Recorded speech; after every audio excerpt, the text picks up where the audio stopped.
The morning light stretched across the peaceful colony world as people began their daily routines. New Sol Colony buzzed with activity, children walking to school, farmers heading to their fields, scientists preparing for another day of research. Nobody expected this to be their last day alive, high above the planet. Admiral Kim Tae-ho sipped his morning coffee at the orbital defense station. The view of the colony below always made him smile. Humanity had worked so hard to build this new world, their first successful settlement beyond the solar system. 50,000 people now called this place home. The coffee cup slipped from his hands when the ships appeared. They came out of nowhere, materializing from the darkness of space like ghosts becoming solid. Dozens of alien vessels, each one larger than anything humans had ever built. Their hulls were smooth and crystalline, glowing with a strange blue light that hurt to look at directly. "Sir." Lieutenant Park Soo-jin's voice cracked with panic from her station. "Unknown ships just appeared in our space. I'm trying to contact them, but they're not responding to any of our signals." Kim Tae-ho rushed to the command center, his heart pounding. In all his years of military service, he had never seen anything like these ships. They moved with perfect coordination. Like a school of deadly fish swimming through the void, Commander Lee Jae-min stared at his tactical screen, his face growing pale.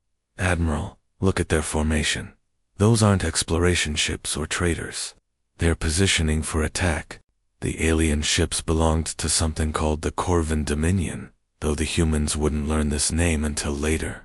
The Corvins had ruled their part of the galaxy for 3,000 years. They were ancient, powerful, and absolutely certain that no young species could challenge them. To the Corvin commanders floating in their crystal ships, humanity looked pathetic. These humans used simple fusion engines that barely pushed their ships faster than light. Their weapons were crude projectile guns and basic lasers. Their defenses were laughable metal plates instead of proper energy shields. The Corvin War Master didn't even bother with a warning. Why waste time talking to insects? The attack began without any announcement. Blue energy beams lanced down from the alien ships, striking the orbital defense platforms. The human weapons fired back desperately, but their shots simply bounced off the alien shields like raindrops hitting a window dot down on the planet's surface. People looked up in confusion as explosions bloomed in the sky above them. The orbital stations, humanity's proud guardians, crumbled and burned like paper toys. All stations, return fire. Return fire. Kim Tae-ho shouted, but even as the words left his mouth, he knew it was hopeless. The alien weapons cut through their defenses like hot knives through butter. The colony died piece by piece. First, the spaceports burned, trapping everyone on the ground. Then the power stations exploded, plunging entire cities into darkness. The aliens methodically destroyed every building, every vehicle, every sign that humans had ever lived there. People ran through the streets in terror, not understanding what was happening or why. Parents grabbed their children, trying to find somewhere safe, but there was nowhere to hide from the skyfire that fell like rain. Captain Yoon Dayun watched it all from her small patrol ship as alien fire tore her vessel apart. The explosion threw her into an escape pod just as her ship died around her. Through the tiny window, she could see New Sol Colony burning like a funeral pyre. 17 minutes. That's all it took for 50,000 people to die. 17 minutes to erase years of human dreams and hard work. The aliens were thorough. They destroyed everything, leaving nothing but smoking craters where cities once stood. As the alien fleet prepared to leave, they broadcast a message across all human communication channels. The voice was cold and mechanical, translated by computers into human language. Your species will submit to Corvin rule, or you will be eliminated.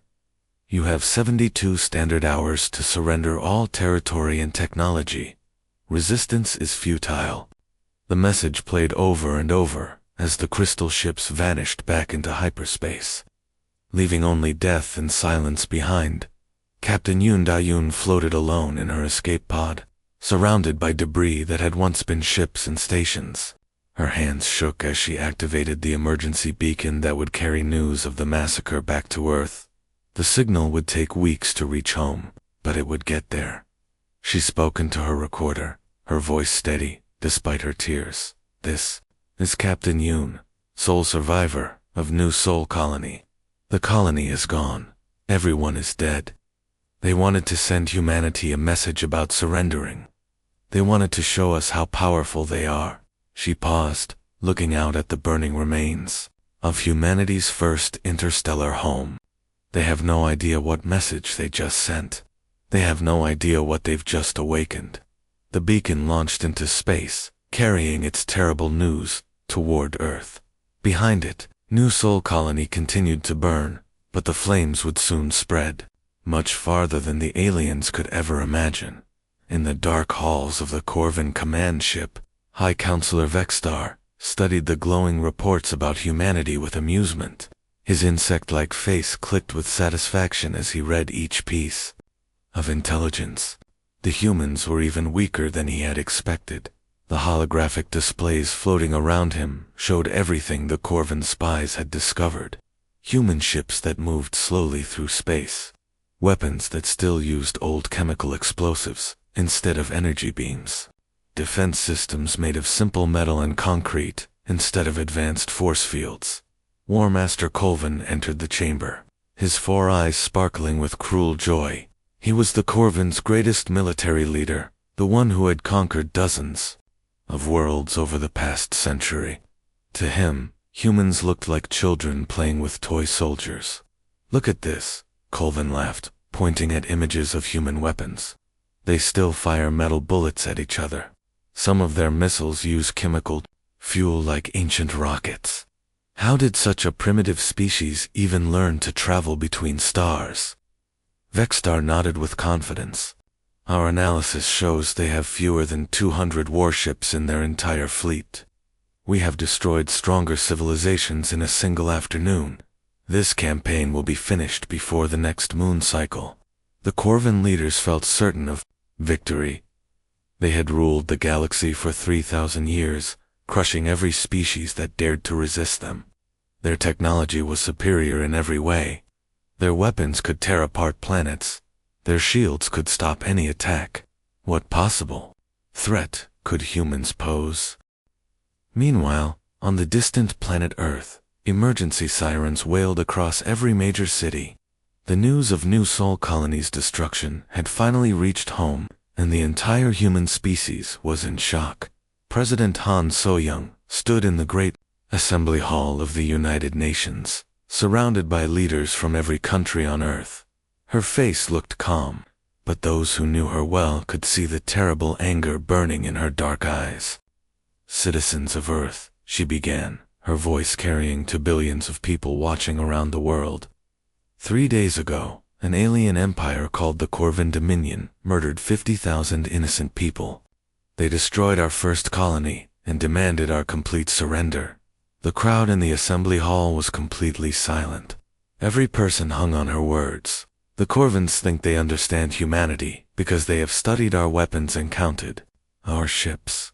They believe we are weak because our technology seems primitive to them. They have made a terrible mistake." Defense Minister Choi Huyanwoo stepped beside her, holding an electronic tablet. His voice was firm and clear when he spoke. "From this moment, every nation on Earth is united under one command. Every factory, every laboratory, every resource we have will be focused on one goal. Operation Burning Sky begins now." Across the planet, something unprecedented began to happen. Countries that had been enemies for generations suddenly started working together. Corporations gave up their secret research to help the war effort.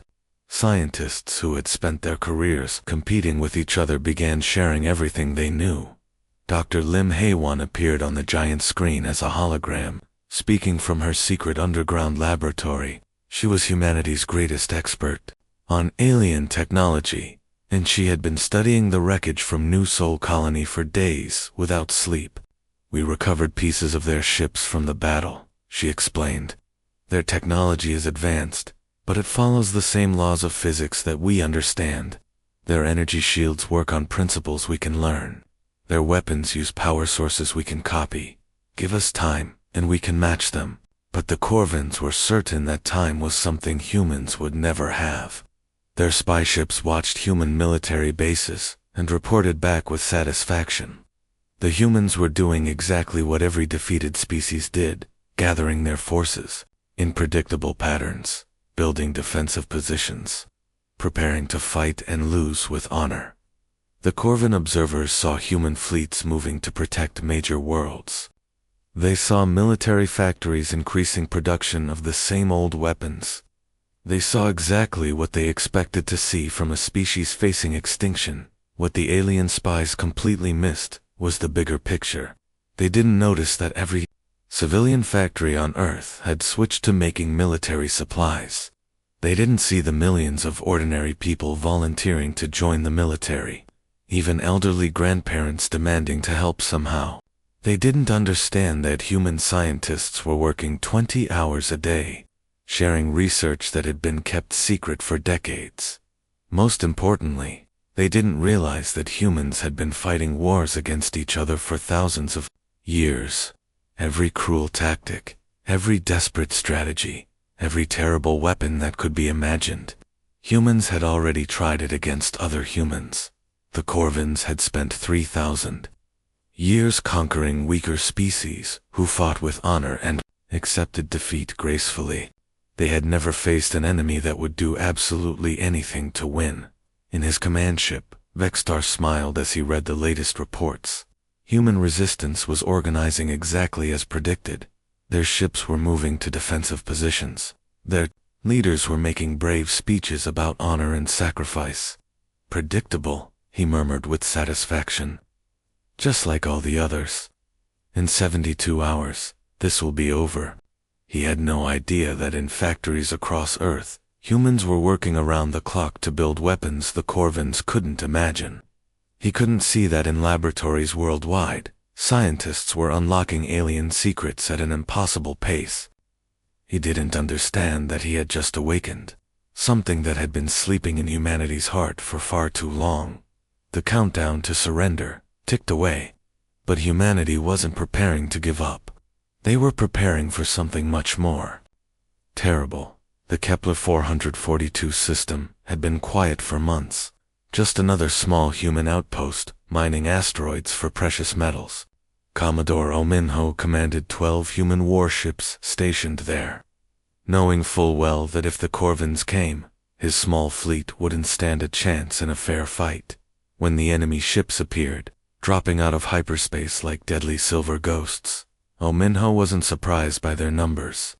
47 Corvin warships filled the darkness of space, each one larger and more powerful than anything humanity had ever built.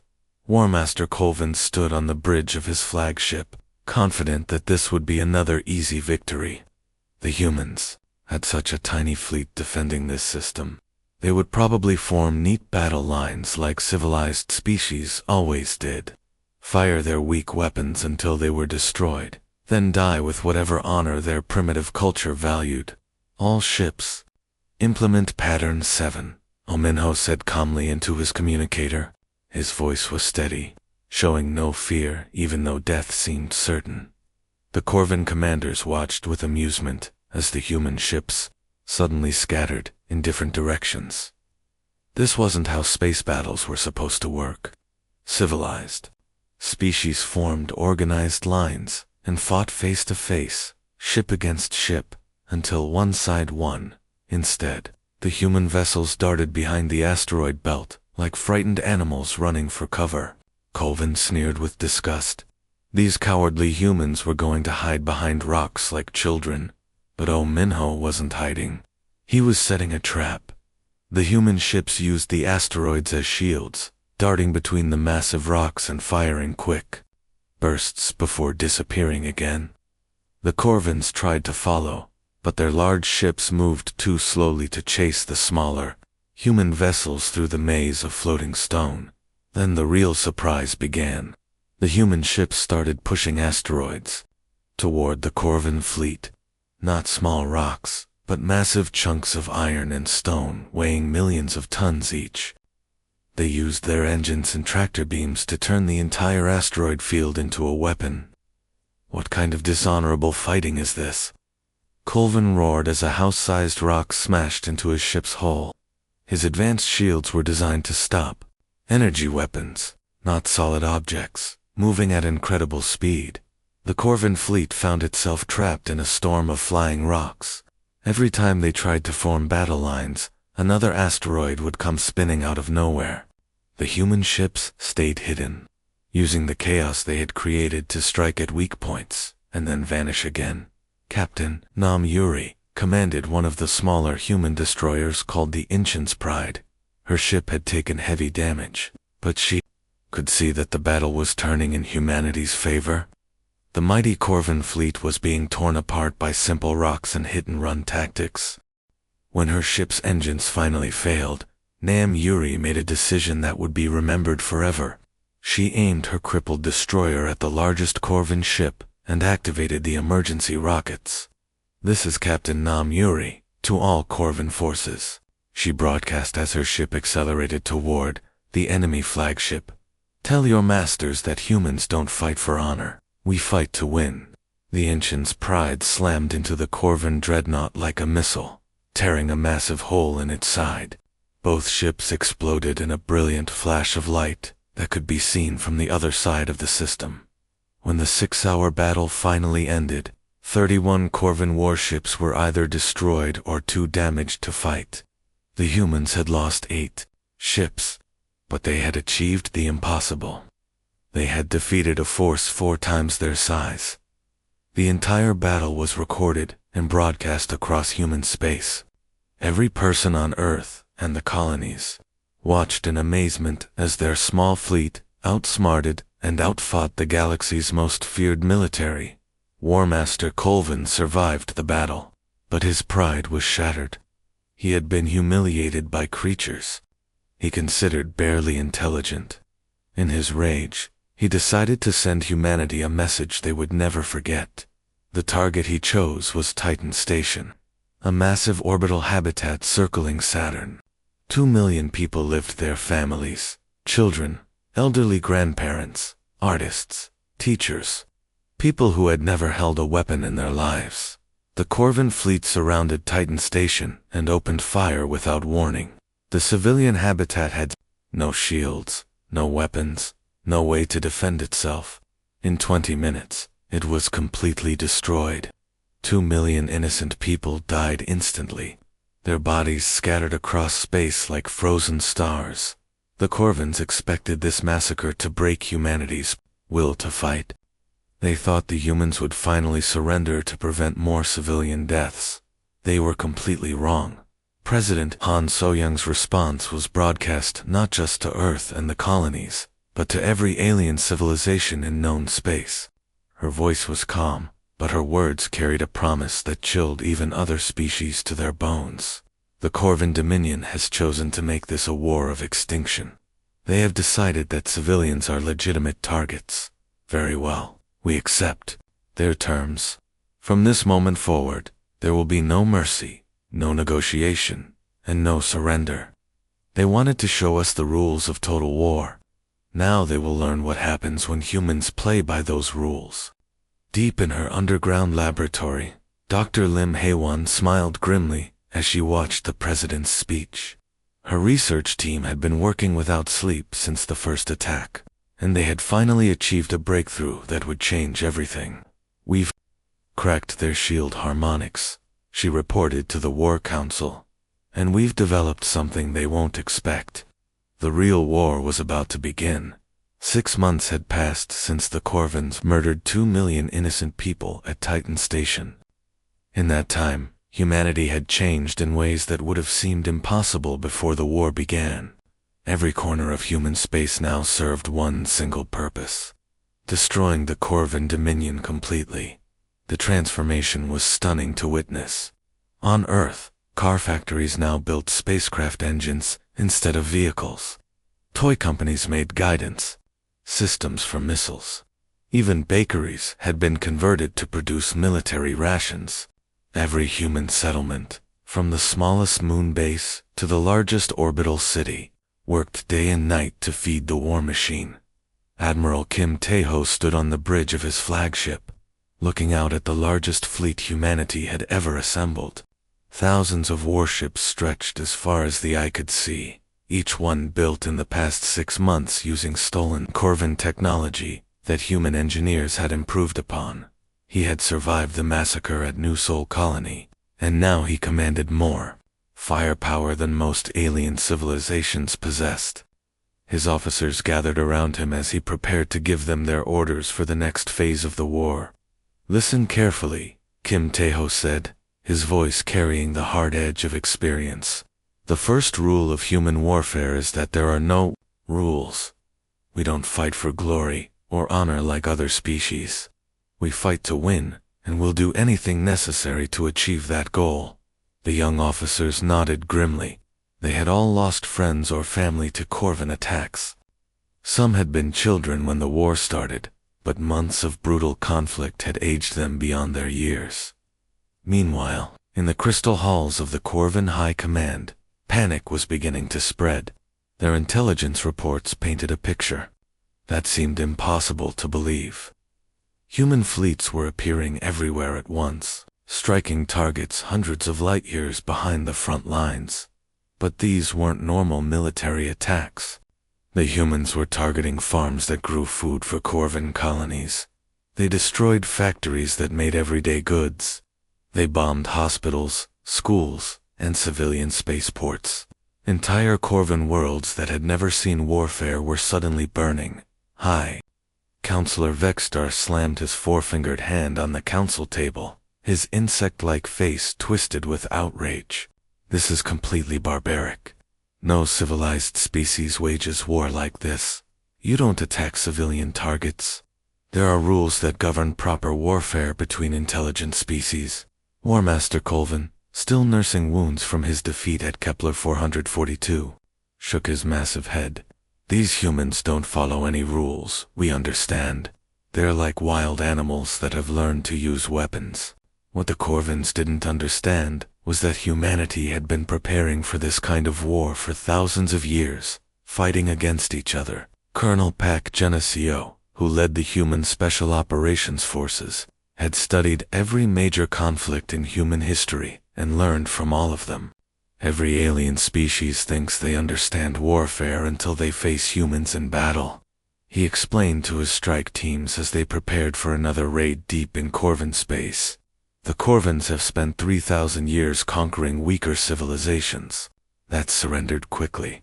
They've never fought anyone willing to do absolutely anything to win. His teams nodded as they checked their equipment. These weren't regular soldiers. They were volunteers who had lost everything to Corvin attacks and wanted revenge. They would strike at Corvin civilian targets, destroy supply lines, and spread terror throughout the enemy empire. The psychological effect on the Corvin population was devastating. For generations, they had lived in comfort while their military conquered distant worlds. War was something that happened to other species, far away from their peaceful homes. Now, suddenly, their own children were dying in bombing raids. Dr. Song Myung made a discovery that explained why the Corvins couldn't adapt to human tactics. She had been studying captured Corvin prisoners, analyzing their brain structure and nervous systems. "Their minds are completely different from ours," she reported to the military leadership. "They're intelligent, but their thinking is very rigid. They can't understand our ability to change tactics quickly. When we do something unexpected, they literally cannot process it fast enough to respond properly." This weakness gave humans a huge advantage. While Corvin commanders struggled to understand human strategies, human engineers were busy reverse engineering captured alien technology and making it better. Engineer Bae Young-soo led teams of brilliant scientists who worked without sleep, taking apart every piece of Corvin equipment they could find. Within months, they had not only copied alien technology, but improved it dramatically. "Look at these production numbers," General Im Dong-hyun said, as he reviewed the latest reports from human shipyards. We're building more warships in a single month than the Corvins produce in a year. Their technology might have been superior originally, but they never learned to innovate under pressure. The Corvin Empire had ruled through technological superiority, conquering species that couldn't match their advanced weapons and shields. But they had grown comfortable and lazy over thousands of years of easy victories. They had never faced an enemy that could steal their technology, improve it, and mass-produce it faster than they could. Human factories across the galaxy worked around the clock. Asteroid mining operations provided unlimited raw materials. Orbital foundries built warships so quickly that new fleets launched every week. The humans were becoming a force that could overwhelm even the mighty Corvin Empire through sheer numbers. But numbers weren't the only advantage humanity possessed.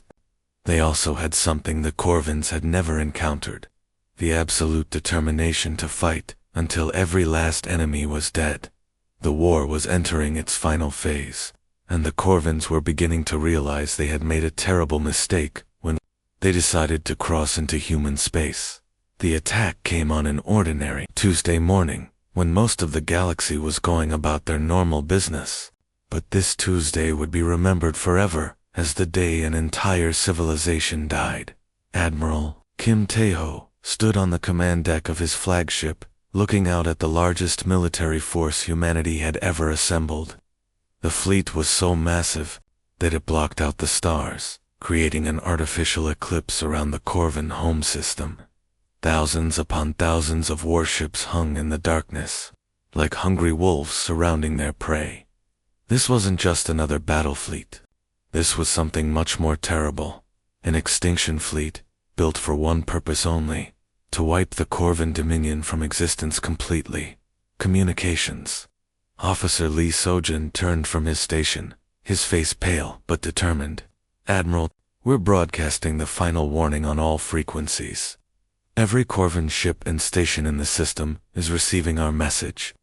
The message was simple and direct. "All Corvin vessels and installations, you have 1 hour to evacuate civilian populations. After that, we begin sterilization protocols." In the crystal towers of the Corvin capital world, High Counselor Vexstar listened to the human warning with growing terror. For the first time in his long life, he understood what it meant to face extinction. His hands shook as he opened a communication channel to the human fleet. "Please," he begged, his proud voice breaking. "Surely your species understands mercy. We can negotiate. We can discuss territorial concessions, reparations, whatever you want. There must be some way to end this without more bloodshed." The reply came not from Admiral Kim Tae-ho, but from President Han So-young herself. Broadcast across the entire galaxy so that every alien civilization would hear humanity's final judgment. "You had your opportunity for mercy when you chose to massacre 50,000 innocent people at New Sol Colony. You had your opportunity for honor when you chose to murder 2 million civilians at Titan Station. Now you have your opportunity to learn what happens when you underestimate humanity." The weapons that Dr. Lim Hae-won's research teams had developed during the long months of war were unlike anything the galaxy had ever seen.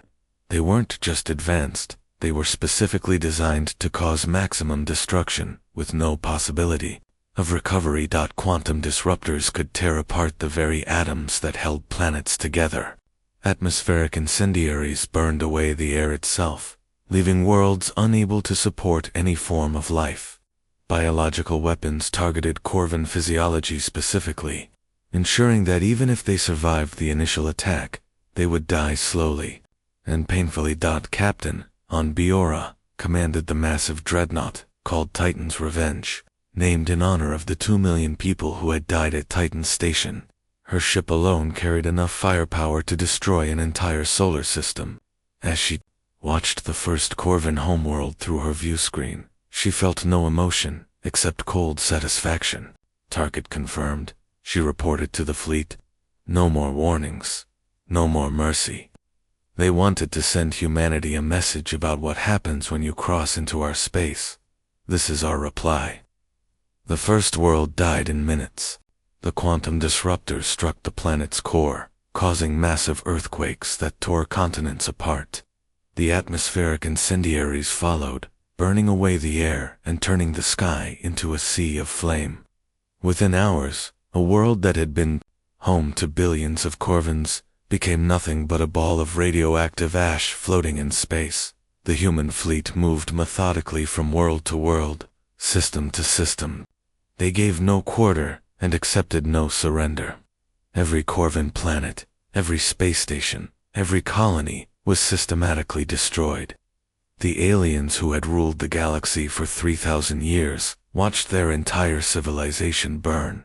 Some Corvin ships tried to flee, carrying refugees to distant parts of the galaxy. The human fleet let them go. They wanted survivors to spread the word about what had happened here, to carry the story to other alien civilizations who might be thinking about threatening humanity. The destruction took exactly 72 hours, the same amount of time the Corvins had given humanity to surrender at the very beginning of the war. It was no coincidence. The humans had planned this final irony carefully. When it was over, 17 worlds that had once supported billions of lives were nothing but dead rocks drifting through space. The mighty Corvin Dominion, which had conquered dozens of species and ruled a quarter of the galaxy, no longer existed. Commander Park Sujin, who had been present at the first battle of New Sol Colony, was now responsible for writing the official report of the war's end. Her words would become part of galactic history. "They crossed into our space seeking easy conquest," she wrote. "They believed we were weak because we preferred peace to war. They found instead that humanity's greatest strength isn't our technology or our numbers, it's our absolute refusal to accept defeat. Let this serve as a warning to any species that mistakes our desire for peace as a sign of weakness." News of the Corvin Empire's complete destruction spread across the galaxy like wildfire. Alien civilizations that had been considering expansion into human territories suddenly changed their minds. Species that had viewed humans as potential prey realized they had seriously misjudged the situation. In the dark spaces between the stars, alien leaders looked upon the radioactive remains of 17 worlds and made a unanimous decision that would last for generations. Humanity's space would remain forever uncrossed. The humans, those strange creatures from the third planet of an unremarkable star, had taught the galaxy a lesson that would never be forgotten. Sometimes the most peaceful civilizations are the most dangerous when pushed beyond their limits. The war was over, but its message would echo through the cosmos, forever.